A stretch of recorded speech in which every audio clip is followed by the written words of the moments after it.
66ஆம் அதிகாரம். கர்த்தர் சொல்லுகிறது என்னவென்றால், வானம் எனக்கு சிங்காசனம், பூமி எனக்கு பாதப்படி. நீங்கள் எனக்கு கட்டும் ஆலயம் எப்படிப்பட்டது? நான் தங்கியிருக்கும் ஸ்தலம் எப்படிப்பட்டது? என்னுடைய கரம் இவைகளையெல்லாம் சிருஷ்டித்ததினால் இவைகளெல்லாம் உண்டாயின என்று கர்த்தர் சொல்லுகிறார்.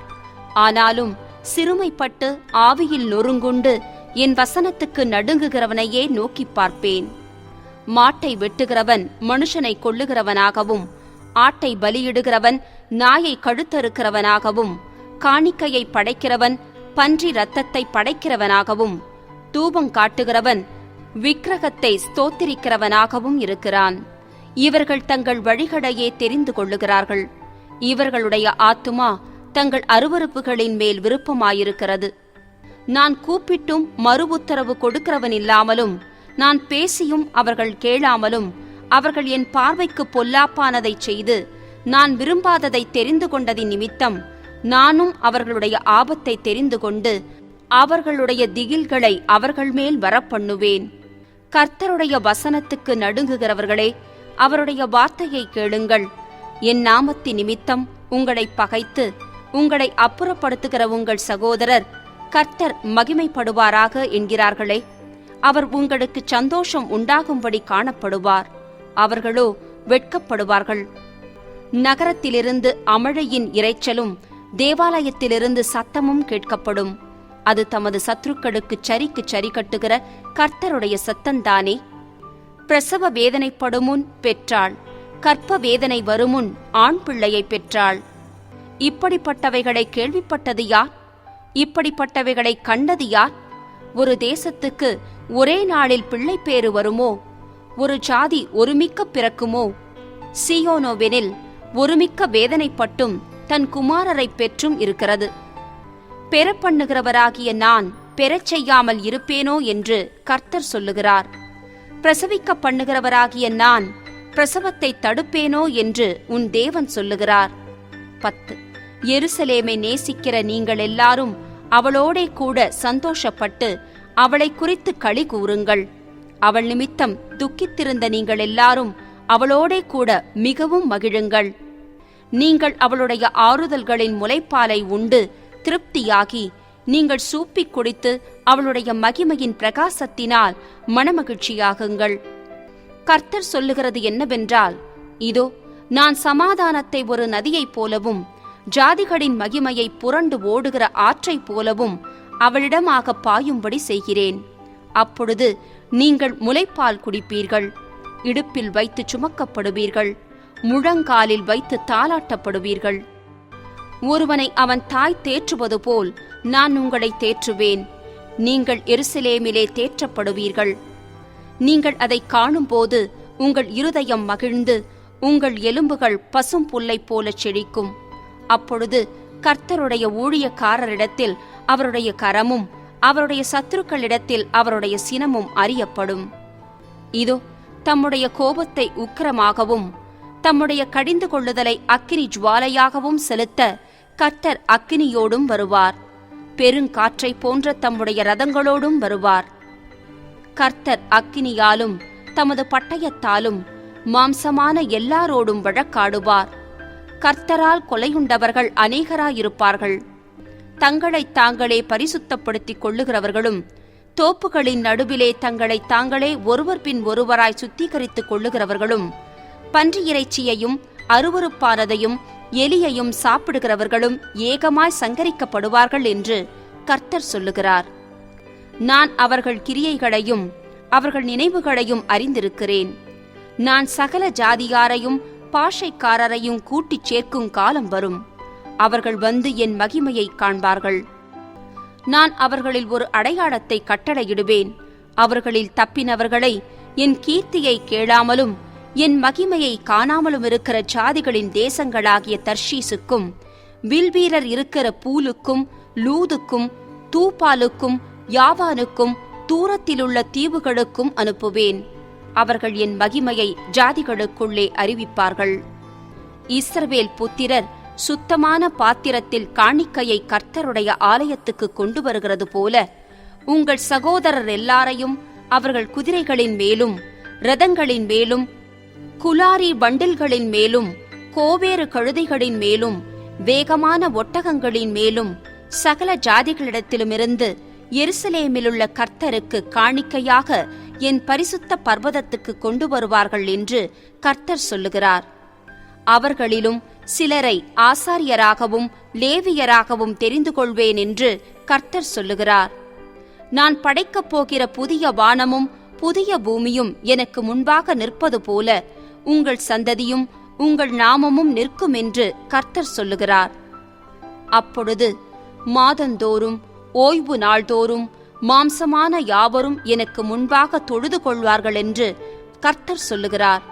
அவர்கள் வெளியே போய் எனக்கு விரோதமாய் பாதகம் செய்த மனுஷருடைய பிரேதங்களை பார்ப்பார்கள். அவர்களுடைய பூச்சி சாகாமலும் அவர்களுடைய அக்கினி அவியாமலும் இருக்கும். அவர்கள் மாம்சமான யாவருக்கும் அரோசிகமாயிருப்பார்கள். எரேமியா தீர்க்கதரிசியின் புஸ்தகம் 1ஆம் அதிகாரம். பென்யமீன் தேசத்திலுள்ள ஆனதோத் ஊரிலிருந்த ஆசாரியர்களில் ஒருவனாகிய இல்க்கியாவின் குமாரன் எரேமியாவினுடைய வசனங்கள். ஆமோனுடைய குமாரனாகிய யோசியா என்கிற யூதாவுடைய ராஜாவின் நாட்களில் அவன் அரசாண்ட 13ஆம் வருஷத்தில் இவனுக்கு கர்த்தருடைய வார்த்தை உண்டாயிற்று. அப்புறம் யோசியாவின் குமாரனாகிய யோயாக்கீம் என்கிற யூதாவுடைய ராஜாவின் நாட்களிலும் யோசியாவின் குமாரனாகிய சிதேக்கியா என்கிற யூதாவுடைய ராஜாவின் 11ஆம் வருஷத்து முடிவு மட்டாகவும் எருசலேம் ஊரார் 5ஆம் மாதத்தில் சிறைப்பட்டு போகும் வரைக்கும் கர்த்தருடைய வார்த்தை அவனுக்கு உண்டாயிற்று. கர்த்தருடைய வார்த்தை எனக்கு உண்டாகி அவர், நான் உன்னை தாயின் வயிற்றில் உருவாக்கும் முன்னே உன்னை அறிந்தேன். நீ கர்ப்பத்திலிருந்து வெளிப்படும் முன்னே நான் உன்னை பரிசுத்தம் பண்ணி உன்னை ஜாதிகளுக்கு தீர்க்கதரிசியாக கட்டளையிட்டேன் என்று சொன்னார். அப்பொழுது நான், கர்த்தராகிய ஆண்டவரே, இதோ நான் பேச அறியேன், சிறு பிள்ளையாயிருக்கிறேன் என்றேன். ஆனாலும் கர்த்தர், நான் சிறு பிள்ளை என்று நீ சொல்லாதே, நான் உன்னை அனுப்புகிற எல்லாரிடத்திலும் நீ போய் நான் உனக்கு கட்டளையிடுகிறவைகளையெல்லாம் நீ பேசுவாயாக. நீ அவர்களுக்கு பயப்பட வேண்டாம், உன்னை காக்கும் படிக்க நான் உன்னுடனே இருக்கிறேன் என்று கர்த்தர் சொல்லி, கர்த்தர் தமது கரத்தை நீட்டி என் வாயை தொட்டு, இதோ என் வார்த்தைகளை உன் வாயிலே வைக்கிறேன். பார், பிடுங்கவும் இடிக்கவும் அழிக்கவும் கவிழ்க்கவும் கட்டவும் நாட்டவும் உன்னை நான் இன்றைய தினம் ஜாதிகளின் மேலும் ராஜ்யங்களின் மேலும் ஏற்படுத்தினேன் என்று கர்த்தர் என்னுடனே சொன்னார். பின்னும் கர்த்தருடைய வார்த்தை எனக்கு உண்டாகி அவர், எரேமியாவே, நீ என்னத்தை காண்கிறாய் என்று கேட்டார். வாதுமை மரத்தின் கிளையை காண்கிறேன் என்றேன். அப்பொழுது கர்த்தர், நீ கண்டது சரியே, என் வார்த்தையை தீவிரமாய் நிறைவேற்றுவேன் என்றார். கர்த்தருடைய வார்த்தை 2ஆம் தரம் எனக்கு உண்டாகி அவர், நீ காண்கிறது என்ன என்று கேட்டார். பொங்குகிற பானையை காண்கிறேன், அதன் வாய் வடக்கே இருந்து நோக்குகிறது என்றேன். அப்பொழுது கர்த்தர் என்னை நோக்கி, வடக்கே இருந்து தீங்கு தேசத்தினுடைய குடிகள் எல்லார் மேலும் வரும். இதோ நான் வடதிசை ராஜ்யங்களின் வம்சங்களையெல்லாம் கூப்பிடுவேன் என்று கர்த்தர் சொல்லுகிறார். அவர்கள் வந்து அவனவன் தன் தன் சிங்காசனத்தை எருசலேமின் ஒலிமுக வாசல்களுக்கும் அதன் சுற்று மதில்கள் எல்லாவற்றிற்கும் விரோதமாகவும் யூதா தேசத்து எல்லா பட்டணங்களுக்கும் விரோதமாகவும் வைப்பார்கள். அவர்கள் என்னை விட்டு அந்நிய தேவர்களுக்கு தூபம் காட்டி தங்கள் கைகளின் கிரியையை பணிந்து கொண்ட அவர்களுடைய சகல தீமைகளின் நிமித்தமும் நான் என் நியாய தீர்ப்புகளை அவர்களுக்கு விரோதமாக கூறுவேன். ஆகையால் நீ உன் அறையை கட்டிக்கொண்டு நின்று நான் உனக்கு கட்டளையிடுகிறவைகளையெல்லாம் அவர்களுக்குச் சொல். நான் உன்னை அவர்களுக்கு முன்பாக கலங்க பண்ணாத படிக்க நீ அவர்கள் முகத்துக்கு அஞ்சாதிரு.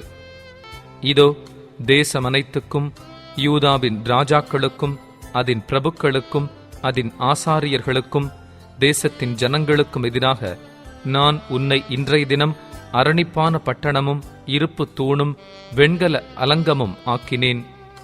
அவர்கள் உனக்கு விரோதமாக யுத்தம் பண்ணுவார்கள், ஆனாலும் உன்னை மேற்கொள்ள மாட்டார்கள். உன்னை இரட்சிக்கும் படிக்க நான் உன்னுடனே இருக்கிறேன் என்று கர்த்தர் சொல்லுகிறார். 2ஆம் அதிகாரம். கர்த்தருடைய வார்த்தை எனக்கு உண்டாகி அவர், நீ போய் எருசலேமின் செவிகள் கேட்கும்படி கூப்பிட்டுச் சொல்ல வேண்டியது என்னவென்றால், விதைக்கப்படாத தேசமாகிய வனாந்தரத்திலே நீ என்னை பின்பற்றி வந்த உன் இளவயதின் பக்தியையும் நீ வாழ்க்கைப்பட்ட போது உனக்கிருந்த நேசத்தையும் நினைத்திருக்கிறேன் என்று கர்த்தர் சொல்லுகிறார். இஸ்ரவேல் கர்த்தருக்கு பரிசுத்தமும் அவருடைய விளைவின் முதற்பலனுமாயிருந்தது. அதை பட்சித்த யாவரும் குற்றவாளிகளானார்கள். பொல்லாப்பு அவர்கள் மேல் வந்ததென்று கர்த்தர் சொல்லுகிறார். யாக்கோபின் குடும்பத்தாரே, இஸ்ரவேல் குடும்பத்தின் வம்சங்களே, நீங்கள் எல்லாரும் கர்த்தருடைய வார்த்தையை கேளுங்கள். கர்த்தர் சொல்லுகிறது என்னவென்றால், எங்களை எகிப்து தேசத்திலிருந்து வரப்பண்ணினவரும் அவாந்தர வெளியும் பள்ளங்களுமுள்ள தேசமும் வறட்சியும் மரண இருளுமுள்ள தேசமும் ஒருவனும் கடவாமலும் ஒரு மனுஷனும் குடியிராமலும் இருக்கிற தேசமுமான வனாந்தரத்தில் எங்களை நடத்தினவருமாகிய கர்த்தர் எங்கே என்று உங்கள் பிதாக்கள் கேளாமல் என்னை விட்டு தூரப்பட்டு மாயையை பின்பற்றி வீணராய் போகிறதற்கு என்னிடத்தில் என்ன அநியாயத்தைக் கண்டார்கள்? செழிப்பான தேசத்தின் கனியையும் நன்மையையும் சாப்பிடும்படிக்கு நான் உங்களை அவ்விடத்துக்கு அழைத்து கொண்டு வந்தேன். ஆனாலும் நீங்கள் அதற்குள் பிரவேசித்த போது என் தேசத்தை தீட்டுப்படுத்தி என் சுதந்திரத்தை அருவருப்பாக்கினீர்கள். கர்த்தர் எங்கே என்று ஆசாரியர்கள் சொல்லாமலும் வேதத்தை போதிக்கிறவர்கள் என்னை அறியாமலும் இருந்து மேய்ப்பர்கள் எனக்கு துரோகம் பண்ணினார்கள். தீர்க்கதரிசிகள் பாகாலை கொண்டு தீர்க்க தரிசனம் சொல்லி வீணானவைகளை பின்பற்றினார்கள். ஆதலால் இன்னும் நான் உங்களோடே வழக்காடுவேன், உங்கள் பிள்ளைகளின் பிள்ளைகளோடும் வழக்காடுவேன் என்று கர்த்தர் சொல்லுகிறார். நீங்கள் கித்தீமின் தீவுகள் மட்டும் கடந்து போய் பார்த்து கேதாருக்கு ஆள் அனுப்பி நன்றாய் விசாரித்து இப்படிப்பட்ட காரியம் உண்டோ என்றும், எந்த சாதியாவது தேவர்கள் அல்லாத தங்கள் தேவர்களை மாற்றினது உண்டோ என்றும் பாருங்கள். என் ஜனங்களோ வீணானவைகளுக்காக தங்கள் மகிமையை மாற்றினார்கள். வானங்களே, இது நிமித்தம் பிரமித்து கொந்தளித்து மிகவும் திடுக்கிடுங்கள் என்று கர்த்தர் சொல்லுகிறார். என் ஜனங்கள் 2 தீமைகளை செய்தார்கள். ஜீவ தண்ணீர் ஊற்றாகிய என்னை விட்டுவிட்டார்கள். தண்ணீர் நிற்காத தொட்டிகளாகிய வெடிப்புள்ள தொட்டிகளை தங்களுக்கு வெட்டி கொண்டார்கள். இஸ்ரவேல் ஒரு வேலைக்காரனோ அவன் வீட்டில் பிறந்த அடிமையோ ஏன் கொள்ளையானான்? பாலசிங்கங்கள் அவன் மேல் கெர்ச்சித்து முழங்கி அவன் தேசத்தை பாழாக்கிவிட்டன. அவன் பட்டணங்கள் குடியிராமல் சுட்டெரிக்கப்பட்டன. நோப், தகபானேஸ் என்னும் பட்டணங்களின் புத்திரரும் உன் உச்சந்தலையை நொறுக்கினார்கள். உன் தேவனாகிய கர்த்தர் உன்னை வழியிலே நடத்தி கொண்டு போகும் காலத்தில் நீ அவரை விட்டு போகிறதினால் அல்லவோ இதை உனக்கு நேரிடப் பண்ணினாய். இப்போதும் சீகோரின் தண்ணீரை குடிப்பதற்கு எகிப்துக்கு போகிறதினால் உனக்கு பிரயோஜனம் என்ன? ஐப்பிராத்து நதியின் தண்ணீரை குடிப்பதற்கு அசிரியாவுக்கு போகிறதினால் உனக்கு பிரயோஜனம் என்ன? உன் தீமை உன்னை தண்டிக்கும், உன் மாறுபாடுகள் உன்னை கண்டிக்கும். நீ உன் தேவனாகிய கர்த்தரை விடுகிறதும் என்னை பற்றும் பயம் உன்னிடத்தில் இல்லாமல் இருக்கிறதும் எத்தனை பொல்லாப்பும் கசப்புமான காரியம் என்று உணர்ந்துகொள் என்று சேனைகளின் கர்த்தராகிய ஆண்டவர் சொல்லுகிறார். பூர்வ காலந்துவக்கி நான் உன் நுகத்தடியை முறித்து உன் கட்டுகளை அறுத்தேன். நான் அடிமைப்படுவதில்லை என்று நீயும் சொன்னாயே. ஆகிலும் உயரமான சகல மேட்டின் மேலும் பச்சையான சகல மரத்தின் கீழும் நீ வேசியாய் திரிகிறாய். நான் உன்னை முற்றிலும் நற்கனி தரும் உயர்குல திராட்சைச் செடியாக நாட்டினேன். நீ எனக்கு காட்டு திராட்சைச் செடியின் ஆகாத கொடிகளாய் மாறிப்போனது என்ன? நீ உன்னை உவர் மண்ணினாலே கழுவி அதிக சௌக்காரத்தை கையாடினாலும் உன் அக்கிரமத்தின் கரைகள் எனக்கு முன்பாக இருக்கும் என்று கர்த்தராகிய ஆண்டவர் சொல்லுகிறார். நான் தீட்டுப்படவில்லை, நான் பாகால்களை பின்பற்றவில்லை என்று நீ எப்படி சொல்லுகிறாய்? பள்ளத்தாக்கிலே நீ நடக்கிற மார்க்கத்தை பார், நீ செய்ததை உணர்ந்து கொள். தாறுமாறாய் ஓடுகிற வேகமான பெண்ணொட்டகம் நீ. வனாந்தரத்திலே பழகினதும் தன் இச்சையின் மதவெறியிலே காற்றை உட்கொள்ளுகிறதுமான காட்டுக்கழுதை நீ. அதன் ஆவலை நிறுத்தி அதை திருப்புகிறவன் யார்? அதை தேடுகிறவர்கள் ஒருவரும் வருத்தப்பட வேண்டியதில்லை. அதன் மாசத்தில் அதை கண்டுபிடிப்பார்கள். உன் கால் வெறுங்காலாகாதபடிக்கும் உன் தொண்டை வறட்சியடையாதபடிக்கும் அடக்கிக்கொள் என்றால் நீ, அது கூடாத காரியம், நான் அப்படி செய்ய மாட்டேன், அந்நியரை நேசிக்கிறேன், அவர்கள் பிறகே போவேன் என்கிறாய். திருடன் அகப்படுகிற போது எப்படி வெட்கப்படுகிறானோ அப்படியே இஸ்ரவேல் வம்சத்தார் வெட்கப்படுவார்கள். கட்டையை பார்த்து நீ என் தகப்பன் என்றும், கல்லை பார்த்து நீ என்னை பெற்றாய் என்றும் சொல்லுகிற அவர்களும், அவர்கள் ராஜாக்களும், அவர்கள் பிரபுக்களும், அவர்கள் ஆசாரியர்களும், அவர்கள் தீர்க்கதரிசிகளும் வெட்கப்படுவார்கள். அவர்கள் தங்கள் முகத்தை அல்ல, தங்கள் முதுகை எனக்கு காட்டினார்கள். தங்கள் ஆபத்து காலத்திலோ எழுந்து எங்களை இரட்சியும் என்கிறார்கள். நீ உனக்கு உண்டு பண்ணின தேவர்கள் எங்கே? உன் ஆபத்து காலத்தில் உன்னை இரட்சிக்க கூடுமானால் அவைகள் எழும்பட்டும். யூதாவே, உன் பட்டணங்களின் இலக்கமும் உன் தேவர்களின் இலக்கமும் சரி. என்னோட நீங்கள் வழக்காடுவானேன்? நீங்கள் அனைவரும் எனக்கு விரோதமாய் துரோகம் பண்ணினீர்கள் என்று கர்த்தர் சொல்லுகிறார். நான் உங்கள் பிள்ளைகளை அடித்தது விருதா. சிட்சையை ஏற்றுக்கொள்ளாமற் போனார்கள். அழிக்கிற சிங்கத்தைப் போல உங்கள் பட்டயம் உங்கள் தீர்க்க தரிசிகளை பட்சித்தது. சந்ததியாரே, நீங்கள் கர்த்தருடைய வார்த்தையை சிந்தித்துப் பாருங்கள். நான் இஸ்ரவேலுக்கு வனாந்தரமும் காரிருளான பூமியுமாக இருந்தேனோ? பின்ன ஏன் என் ஜனங்கள், நாங்களே எஜமான்கள், இனி உம்மிடத்தில் நாங்கள் வருவதில்லை என்று சொல்லுகிறார்கள்? ஒரு பெண் தன் ஆபரணத்தையும் ஒரு மணவாட்டி தன் ஆடைகளையும் மறப்பாளோ? என் ஜனங்களோ எண்ணி முடியாத நாட்களாய் என்னை மறந்துவிட்டார்கள். நேசத்தை தேடும்படிக்கு நீ உன் வழிகளை நயப்படுத்துகிறதென்ன? இவ்விதமாய் நீ பொல்லாத ஸ்திரீகளுக்கும் உன் வழிகளை கற்றுக் கொடுத்தாய். உன் வஸ்திர ஓரங்களிலும் குற்றமில்லாத ஏழை ஆத்துமாக்களின் இரத்தம் காணப்படுகிறது. அதை தோண்டி தேடுகிறதினால் அல்ல, அது எல்லாவற்றின் மேலும் வெளியாயிருக்கிறதினால் அதை கண்டுபிடித்தேன். ஆகிலும் குற்றமில்லாதிருக்கிறேன் என்றும் அவருடைய கோபம் என்னை விட்டு திரும்பிற்று என்றும் சொல்லுகிறாய். இதோ, நான் பாவம் செய்யவில்லை என்று நீ சொல்லுகிறதின் நிமித்தம் நான் உன்னோடே வழக்காடுவேன். நீ உன் வழியை மாற்றி மாற்றி இவ்வளவாய் விலகிப் போகிறது என்ன? நீ அசீரியாவினால் வெட்கிப் போனது போல எகிப்தினாலும் வெட்கிப் போவாய். நீ உன் கைகளை உன் தலையின் மேல் வைத்துக்கொண்டு இவ்விடத்திலிருந்து புறப்பட்டு போவாய். ஏனெனில் உன் நம்பிக்கைகளை கர்த்தர் வெறுத்திருக்கிறார். அவைகளால் உனக்கு காரியம் வாய்க்காது. 3ஆம் அதிகாரம். ஒரு புருஷன் தன் மனைவியை தள்ளிவிட அவள் அவனிடத்திலிருந்து புறப்பட்டு போய் அந்நிய புருஷனுக்கு மனைவியானால் அவன் அவளிடத்தில் இனி திரும்பப் போவானோ? அந்த தேசம் மிகவும் தீட்டுப்படுமல்லவோ என்று மனுஷர் சொல்லுவார்கள். நீயோவென்றால் அநேக நேசரோடே வேசித்தனம் பண்ணினாய். ஆகிலும் என்னிடத்திற்கு திரும்பி வா என்று கர்த்தர் சொல்லுகிறார். நீ மேடுகளின் மேல் உன் கண்களை ஏறெடுத்து நீ வேசித்தனம் பண்ணாத இடம் ஒன்று உண்டோ என்று பார். வனாந்தரத்திலே அரபியன் காத்து கொண்டிருக்கிறது போல நீ வழி ஓரங்களில் உன் நேசருக்கு காத்து கொண்டிருந்து உன் வேசித்தனங்களாலும் உன் அக்கிரமங்களாலும் தேசத்தை தீட்டுப்படுத்தினாய். அது நிமித்தம் மழை வருஷியாமலும் பின்மாறி இல்லாமலும் போயிற்று. உனக்கோ சோரஸ்திரீயின் நெற்றி இருக்கிறது, நீயோ நாணமாட்டேன் என்கிறாய். நீ இது முதல் என்னை நோக்கி, என் பிதாவே, தேவரீர் என் இளவயதின் அதிபதி என்று சொல்லி சதா காலமும் கோபத்தை வைப்பாரோ, அதை என்றென்றைக்கும் காப்பாரோ என்கிறாய் அல்லவோ? இதோ, இப்படி நீ சொல்லியும் பொல்லாப்புகளை செய்து மிஞ்சிப் போகிறாய் என்கிறார். யோசியா ராஜாவின் நாட்களிலே கர்த்தர் என்னை நோக்கி, சீர்கெட்ட இஸ்ரவேல் என்பவள் செய்ததை கண்டாயா? அவள் உயரமான சகல மலையின் மேலும் பச்சையான சகல மரத்தின் கீழும் போய் அங்கே வேசித்தனம் பண்ணினாள்.